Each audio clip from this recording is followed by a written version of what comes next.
Hello，大家好，又係我 Full Time 的 Danny 生啦。咁今日咧，我落咗唐人街咧，去一個好有特色嘅博物館嘅嚇。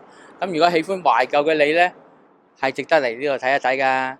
咁咧順道咧，我想試一試咧喺低光環境下咧試兩支嘅鏡頭嚇。咁好，我哋馬上去片。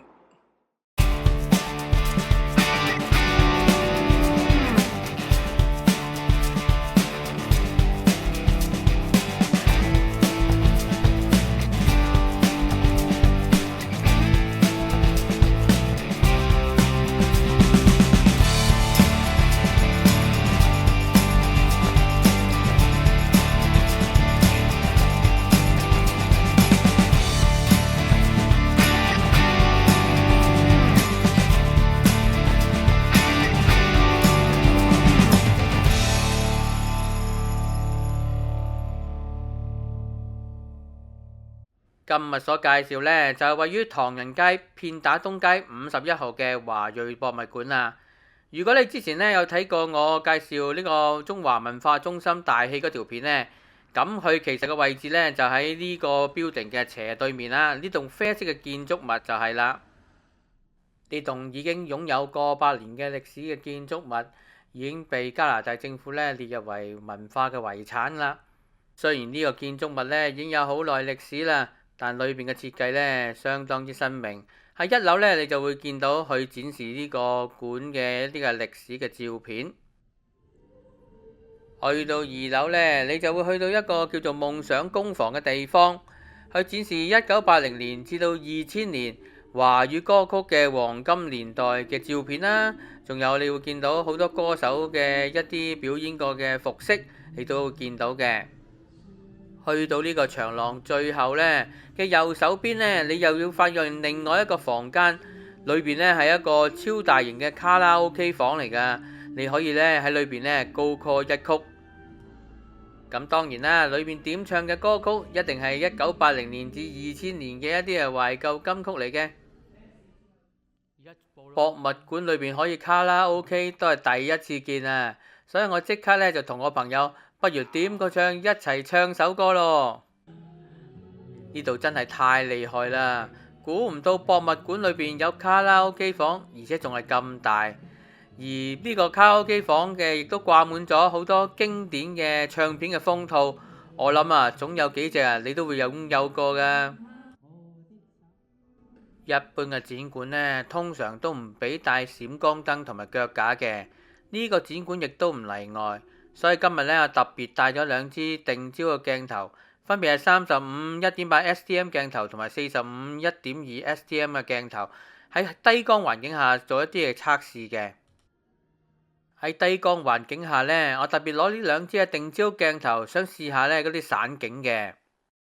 今次呢，我主要試呢就係呢支45 1.2光圈嘅 STM 鏡頭，佢比原廠嘅 L 鏡呢仲要平成4-5倍啊！比一啲雜廠嘅牌子嘅鏡頭咧仲要平。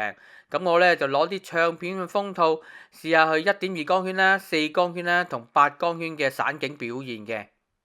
事實上出嚟嘅效果，如果唔喺背光環境下咧，佢嘅散景都係好理想嘅。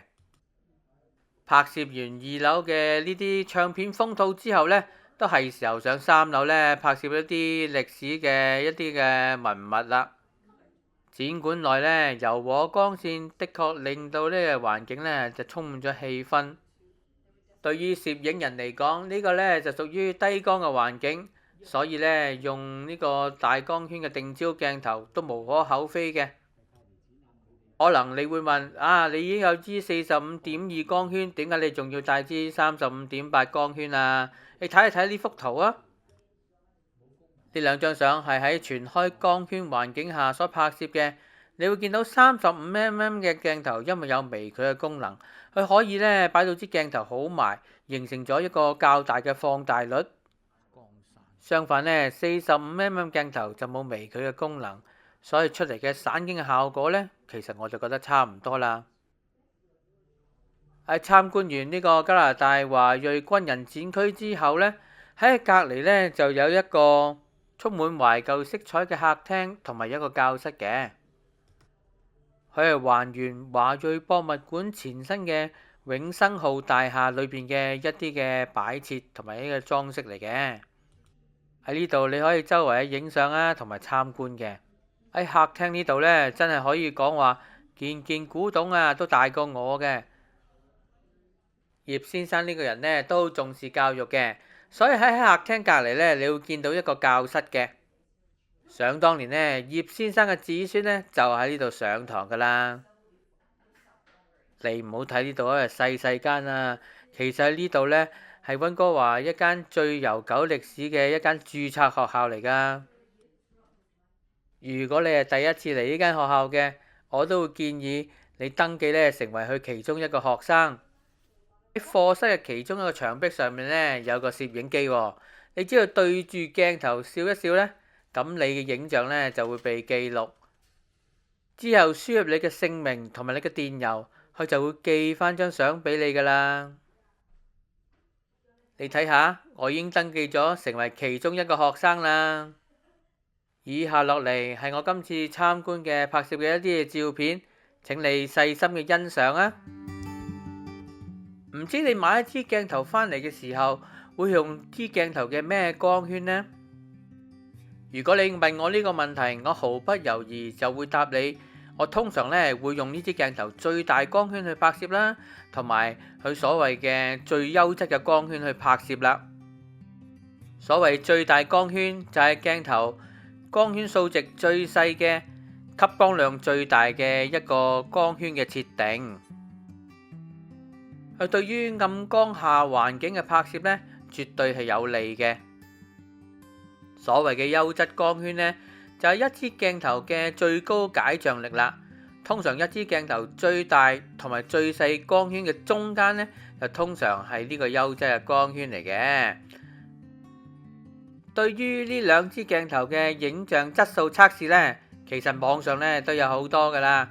我特別喺描述欄呢就擺咗兩條連結呢俾大家去參考一下。今次測試所用嘅兩支民用嘅鏡頭，分別係35mm 1.8 SDM 鏡頭同埋45mm 1.2 SDM 鏡頭。佢本身嘅價格呢都係好合理嘅，特別呢適合呢一啲呢初學影相嘅朋友去感受下究竟大光圈嘅鏡頭係有啲咩感覺嘅。當然，如果比較解像力嚟講呢，佢一定冇一啲貴價鏡頭呢做得咁好噶啦。價錢啊都相差成4-5倍啊！如果話俾你聽個影像質素係一樣，你都唔信啦。拍攝使用大光圈鏡頭呢，通常初學者呢都會犯咗一個小毛病嘅，就係影所有相呢都用最大光圈去影相。但有時呢，影相嘅時候呢，都要留意下佢個景深有效範圍係去到邊度嘅。譬如影一個模特兒啊，如果你影佢側邊嘅話，右眼清左眼矇，你嗰個模特兒中唔中意呢？咁所以呢，有時運用啲大光圈嘅鏡頭呢，都要拍攝出嚟呢，去睇一睇個影像係咪合乎你嘅心水，然後呢，你先好影啊。所以呢，拍攝呢，除咗係要講究呢個構圖色調之外呢，有時景深控制呢都係攝影人呢佢必須要注意嘅一樣嘢嚟嘅。運用大光圈鏡頭去拍攝喺暗光嘅環境之下呢，一定係有利嘅。譬如有啲演唱會嘅場合係唔俾用閃光燈，有啲展覽館亦都係唔俾用閃光燈嘅。咁大光圈鏡頭呢喺呢啲環境呢就絕對有利噶啦。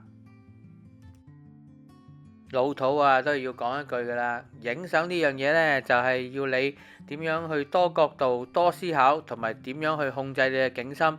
我相信你做到呢啲嘢，你嘅作品都唔會差得去邊度噶。雖然好多人可能會同你講，我哋做事呢一定要向前看啊，但係華裔博物館呢度呢，就記低好多華人喺舊陣時一啲嘅輝煌嘅歷史。我覺得啊，得閒去懷緬下都唔係一件唔好嘅事啊。特別係中意影相嘅我啊，我一定會將呢啲珍貴嘅記錄留低嘅。唔知道你有冇興趣加入我呢個行列呢？喺呢度咧，分享少少嘅執相嘅 tips 俾大家啦。好多時我哋用闊鏡頭咧影相嘅時候，都有啲嘢咧影唔晒喎。但大家唔好失望住，你可能咧去變形工具去做一啲變形嘅矯正嘅時候，你就會發覺其實你影唔到嘅嘢咧，其實係影到嘅。希望呢個實用 tips 咧幫到大家啦。最後啊，我要特別感謝華裔博物館嘅所有嘅員工，包括阿 Joy 啊同埋阿 Wolf 啊一啲嘅詳細嘅介紹，亦都感謝我好朋友阿 Steven，亦都有喺裏邊咧講解咗好多嘅。如果你聽完我講解之後，對於呢個華裔博物館有興趣嘅話，你可以到以下嘅網址去索取佢更多嘅資料㗎。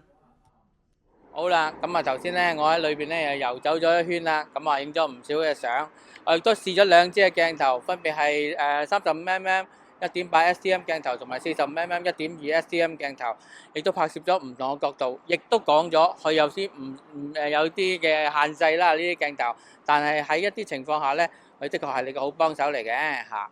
咁啊，如果大家中意懷舊嘅你咧，咁呢個地方咧實在咧值得咧你嚟參觀嘅嚇。咁咧，但係大家如果嚟呢個地方嘅時候，要記住佢嘅開放時間係好特別㗎嚇。望下呢度嚇，係啦，冇錯啦，就係星期三至星期日嚇嘅時間。嗱，如果你禮拜一同埋禮拜二嚟咧，你就會摸門釘㗎啦。好，咁今日嘅介紹就到呢度。如果你喜歡 Photo and Net 嘅頻道，麻煩免費訂閱。咁如果喜歡呢條片嘅介紹同埋講解嘅，咁麻煩你 comment like 同埋 share 啊。好，我哋下一條片再見㗎啦，拜拜。